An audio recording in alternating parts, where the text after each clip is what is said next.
Hello and welcome, all you beautiful, beautiful fantasy and betting people. Hope you're having a wonderful Thursday. Get loud because we got football, baby. And not only that, you get the Super Bowl champs on a Thursday. Not too often you get to see these Thursday games with, you know, higher quality players. So enjoy it. And I honestly, I think Philadelphia's playing pretty dang good too. So, this week has a lot of close games, a lot of games we don't know how they're going to go. And as much as people want to just write this off as an easy Bucks win, I don't see it that way. Shout out to the next man up guys. I've been peeping their pod. Huge Eagles fans, one from Ireland, Scotland, and England, I believe. I don't want to get that wrong. It could be Wales, but I believe that's it's a really fun, and maybe they've hyped me up a little bit too much on the Eagles, so I'm blaming you, Phil, and Liam and Mick. but or yeah, but it's gonna be a good game, and there's all kinds of angles. I made one bet. We'll talk about it at the end of the day, but don't be surprised, because let's say Tom Brady. Let's get the injuries out of the way when we go into fantasy. Tom Brady's got a thumb thing. If he did it halfway through the game and they were able to put up all those points, it's obviously not affecting him gripping the ball. It's probably just something like really nagging. Um, they could hand off the ball more because of that, though. So Leonard Fournette could be in for a big game. Giovanni Bernard's coming along pretty strong. I think he's replaced Ronald Jones. Ronald Jones coming out and fumbling at the beginning of the year, put him in the doghouse. And Tom Brady recruited Giovanni Bernard, so he's going to get playing time. That's just the truth of the matter. And it could be that kind of game, particularly if they get up. I don't think they're just going to try to pad Tom's stats so he can go off and win this MVP this year. They might, that kind of petty stuff might be important to Bruce Arians. But I have a feeling if Tampa Bay does get up early, they're more than likely going to try to run the ball quite a bit behind that big offensive line. But the truth is, the Eagles have a great defensive line. So let's keep an eye on Tom Brady's thumb while we're going over that little thumb action for you people here watching live on the StreamYard. And if you're listening, keep in mind every Monday and Thursday I go live. I'm thinking about doing it some Fridays as well. But at least every Monday and Thursday, this show that you're listening to right now is live. And you can go look at it on Facebook, Twitter, and YouTube. That's where I stream live every Monday and Thursday. So game days, I'm streaming live. On Sundays, I bring you guys a lot of bets as well. So those are my 3 live days. If you're listening on the podcast, I appreciate it. I don't know who you are in Belgium, but I really appreciate you listening. I don't know who you are in Germany. I really appreciate you listening. And I don't know who you are in Russia, but I really appreciate you listening. And Kenny, if that's you listening in New Zealand, word up, man. Go show those kids how to play some hockey. If that's not you listening in New Zealand, whoever you are, I really love you down there south of the hemisphere, the southern hemisphere. I really appreciate it as well. But let's get back to it, man. We have a very interesting game. I've already told you that. So Tom Brady, we were watching the thumb. Levante David, IDP, hashtag IDP people. Levante David is out. He's designated out. That's a big blow. That's one of my favorite linebackers of all time. And he, even with Devin White kind of being the stud, Levante David is the leader, the voice checker. He's making the audibles at the line of scrimmage. So that's going to be kind of a big blow. And I hope he recovers quickly. Hopefully he just misses this one game. But whoever has Levante David, he's probably in your starting lineup. And you need to make sure he's not in there tonight. Real quick, I've also checked Dallas Goedert. Obviously for you watching this live show, I'm up before 6:00 for you West Coast people. So I know it's a little early, but I'm telling you that because as of right now, Dallas Goedert still has a COVID designation. I would plan on him being out. Gerald Everett didn't make it last week, and they said that he passed both of his protocols. And from what I understand, Dallas Goedert had to have a negative test today and a negative test yesterday, and that still doesn't guarantee him that they're playing in Philadelphia, so he does have that advantage, but they were playing in Seattle, and Gerald Everett didn't play last week either. So the 3 big injuries, Levante David, keep an eye on Tom Brady, and Dallas Goedert. The Dallas Goedert news is good news for Zach Ertz. So if you have Zach Ertz on your backup or you haven't been playing him as much, he's been getting a lot of targets. Actually, Jalen Hurts loves throwing to his tight ends. It's always going to kind of cap Devontae Smith and Jalen Reagor and Watkins just because he loves throwing to his tight end so much. Now with Dallas Goedert gone, that's going to free up about 5 or 6 targets. Are they all going to go to Ertz? I doubt it. And Watkins has been picking up more. He had more targets last week than Jalen Rager. So keep that in mind. I'm a big Jalen Rager guy. Like I said, he grew up. I like these guys. I grew up in a big football area, man. I kind of grew up in one of the biggest football areas in Texas, which pretty much makes it the biggest football area in the world, right? So Jalen Rager's from there, and I like Jalen Rager, even though I don't like the Eagles, for whatever that's worth. But watch that count. I know that if the Eagles have to come from behind, these wide receivers and Zach Ertz are going to have potential to have big points for you DFS players. So just keep that in mind. If that game script goes as predicted, that's what's going to happen. I also think Hurts could have a big game. It's weird because I haven't watched all the film on the Eagles games yet. I've only watched 2 out of the 5 so far this year because it's not a team that I try to focus my bets on. Rookie head coach, second year, kind of not even full 16 game quarterback. That's not how my mind wants to approach safe bets. But they beat me last week and cost me a lot of money. So I do need to pay more attention to the Eagles. Lesson learned. But the fact is, we got great studs over there. Miles Sanders, a lot of people are saying, what are you going to do with him? The Eagles fan base is really rough on their team just as much as any other team. So with that in mind, like, where's the truth? Is it like this coach's play calling? Is it just the games dictating what they can and where they need to call and how they need to get ahead? So Miles Sanders is a big question mark. That's what we're getting to right here. And but if you got him, you're more than likely playing him because he's probably your RB2, maybe some people's RB1s for the zero RB strategy. And I drafted Gainwell, and he's actually ranked higher than several other running backs. He's just outside the cusp of RB2s for 16-team leagues. So, Miles Sanders is a question. I don't know much about that offense. It seems like he has the least amount of targets compared to the tight ends, compared to the wide receivers, and in some aspects, Gainwell seems like he gets more opportunity looks in the passing game. It seems like they're kind of abandoning the run game. It seems like they have a good line over there in Philadelphia too, so I don't know why they would necessarily do it. But let me tell you something: the Tampa Bay Buccaneers aren't a team. The Tampa Bay Buccaneers aren't a team you go get your run game right on. So if that's what you're thinking of, don't do it. But Miles Sanders could get you some yards in the pass game, especially if the Eagles go behind big. They're going to start passing it. Those PPR leagues are going to get all those garbage time points and stuff like that. So the Eagles could have very good fantasy value in the fourth quarter for what it's worth, okay, if the game script goes as followed. And you might be asking me, why you keep saying game script? How do you know about this game script? What essentially I mean off of that is I look at the bookies betting line, and they're not always right. They were way wrong on Carolina. It cost us a lot of money. But, the odds just disappeared? My goodness, how does that happen? Oh, there they are. Boop, boop, boop, boop, boop. Let's see. So let's get to the betting now. I kind of covered on fantasy. As far as our offensive production from the Tampa Bay Buccaneers, I told you who I think was going to have a good game. Leonard Fournette, Giovanni Bernard.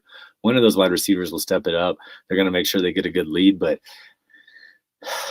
it's just kind of a crapshoot. Unless Tom Brady goes and throws 500 yards and 4 touchdowns, which he's only done once in his career, it seems like, prior to last week, you're going to have to guess and figure out which one of those 3 wide receivers is going to have a good game.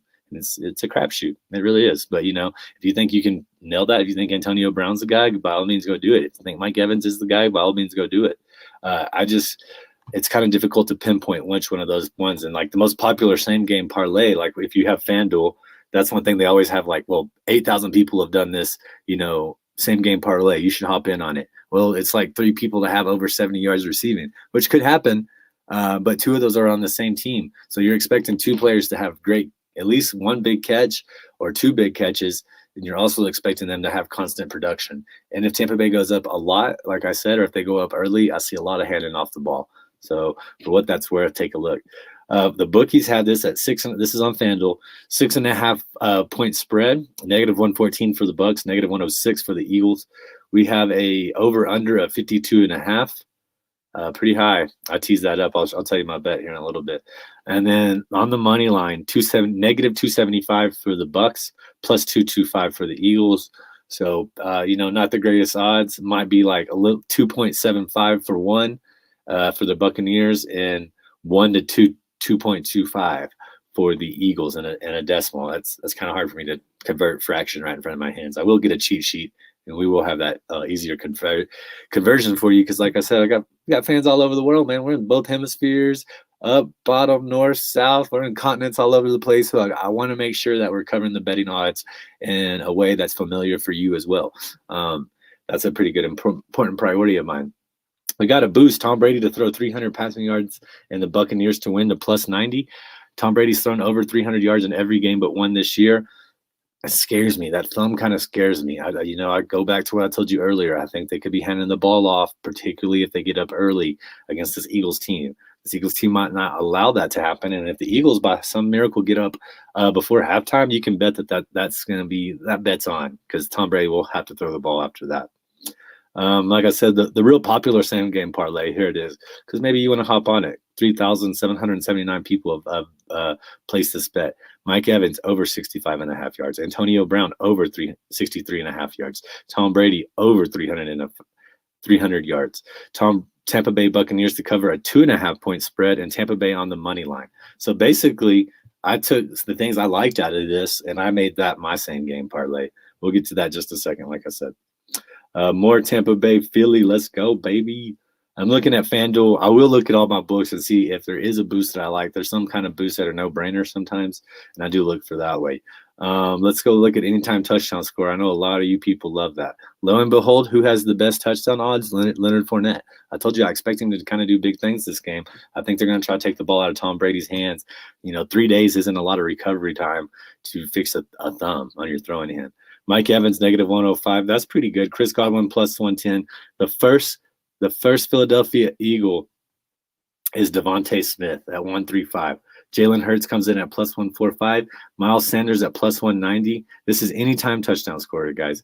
Ronald Jones, 200. Yeah, maybe if they get up. Zach Ertz, 200. Quez Watkins, 230. Jalen Rager, 230. Cameron Bate, 310. There's my guy, Kenneth Gainwell, 320, and Giovanni Bernard's 320. They're even with the defense. And that's kind of silly to me because I don't think Philadelphia is going to take a touchdown to the house, but they have the exact same odds as Kenneth Gainwell and Giovanni Bernard, the backup running backs, which I found have a lot more value in these Thursday night football games. Joe Mixon went out, right? And then we had Christian McCaffrey went out on a Thursday night. All of a sudden, these backup running backs become more valuable because if you've taken a beating, if you carried the ball 20 times and you've blocked another 15 on top of that, that means somebody's charging at you as a running back. And if you're blocking, you basically just got to take it all in the hips and recoil. And when you're running, you're free game. You can get hit in your ankle. You can get hit in your shoulder. You can get hit in your ribs. So running backs take a beating. The point of that being that I think these backup running backs have a good chance to get a touchdown, anytime touchdown, and Kenneth Gainwell, Giovanni Bernard at plus 320, like we talked about. Very good odds. I don't really do the anytime touchdown bet, because like I told you guys last week, only one person can score a touchdown at a time. And if you have 5 touchdowns in a game, that's not a bad, let's say the score was 20-24. That's a doable score in the NFL, and that's 5 touchdowns. That means that there was only 5 touchdowns scored that entire game, meaning only 5 people could score it. And you got to nail that 5 people out of all the skill position, out of the quarterbacks, out of possible defenses. So, it's hard, but a lot of people have success with it. If you're going to hedge it, I recommend definitely doing, Kenneth Gainwell. They're long shots, no doubt about it. I'm not telling you that. But Kenneth Gainwell, Giovanni Bernard, let's just see I don't want to same game it. That's for sure. That's asking for trouble. But even a $10 bet could win you $32. I should have had that. I should have had to click that in. But that's not bad, for just a fun bet to see somebody score a touchdown on Thursday night football. I like going running backs. If you get a penalty, if they get a PI call in the end zone and it's on the 1 yard line, most of the time they're going to at least try to pound it in that first time. Most of the time, So I think it's a safer bet when we go that way. All right, well, let's keep looking at some more angles for you. I do want to go look at the defensive props. You know me, man. Devin White's going to have a hell of a game, guys. If you have Devin White, don't be scared. He hasn't been producing the most points. He had a pretty good game last week, but don't hesitate. Do not hesitate. Do not hesitate because I think he's going to have a good game. I'm going on DraftKings right now, and we're going to look at the line for that as well. Caesar has some pretty good tackle props too, tackle plus assist props. Those are my 2 go-tos for my defensive props for you IDP-minded people like myself, DraftKings and Caesars. All right. Big Amo, if you're watching or anybody in the UK, I don't know if you guys have a tackles plus assist prop, but put it in the comments maybe or let me know so I can tell the people listening as well. All right, here's our tackle plus assist props. Alex Singleton, 8.5. Woo! If the Buccaneers control the clock, Singleton has a good chance. That's at even odds. Over 8.5 plus, it's at straight up even. Devin White's at 8.5 too, negative 110. We're gonna go hop on it. I think I feel good about that. He hasn't been doing up to par that great. Eric Wilson, one of my favorite linebackers from last year from the Vikings, he's been wrecking shop over there at the Eagles. He's more of a secondary guy. So if the Buccaneers do run, he may not get those tackles, but if for some reason they're still throwing the ball, which is what Bruce Arians likes to do, that's their go-to. I think Eric Wilson, his line's at 7.5. It's probably right about right. But maybe he can go over if they pass him more. He's, like I said, he's a coverage linebacker. Jordan Whitehead at 4.5 in the secondary for the Tampa Bay Bucks. The overs at negative 160, not too bad. Richard Sherman, is he going to get picked on? I don't know if Jalen Hurts is a good enough quarterback to kind of realize that he could go attack Richard Sherman, but that's at 4.5. Very good lot. Rodney McLeod, one of my favorite safeties from last year, 4.5 on his line too. So, man, some of these are right on. I think Singleton's going to get right about 8 or 9. I think Devin White, I think he's going to go over 8.5 tackles and assists. Eric Wilson, 7.5. That's game script, but the over's on the negative. Jordan White, a deep safety, one of the only good safety, like one of their last secondary members. He's at 4.5 and negative 160. That's probably a really safe one if you want to parlay these. If you can do a same game parlay like that, you can do those on Caesar. You can't do those on DraftKings.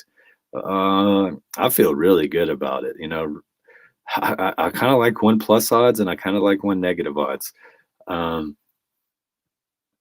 I think Rodney McLeod, I need to go back and actually let's just do it right now. I got the player list up. Got you guys live here. We still got plenty of time.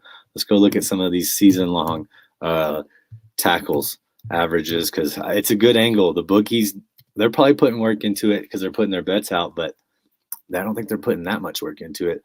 Okay, McLeod only has 4 tackles and 5 assists on the season. Let's go see what's up with that. I don't think he played the first couple weeks. Yeah, he's only played 2 weeks, I believe. He's seated up against the Chiefs. So he had 4 tackles against the Chiefs and 5 assisted tackles versus the Carolina. So his line is split in half. That's all they do, I feel like, for these lines is they just take the average. They're not really looking at game script. They're not really looking at what the other team likes to do too much. They might factor in injuries, of course, because they didn't put Levante David's line out there. But they did kind of bump up Devin White's line a little bit because he hasn't been making that many tackles. But the Tampa Bay Buccaneers have been holding the ball a long time too. Let's go take a look at real quick. Let's take a look at White and Singleton. We'll do both of those real quick.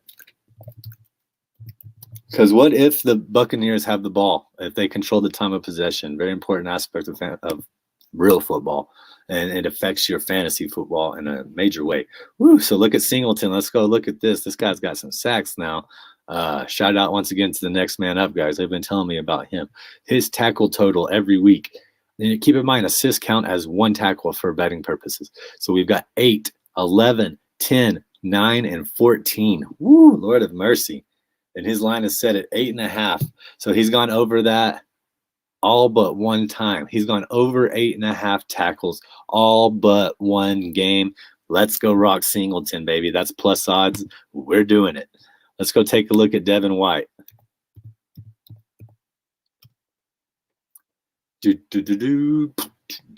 Devin White. There's so many white names. Or people with the last name White, I should say. 8 tackle rally in the win. He's gotten double digits almost every week.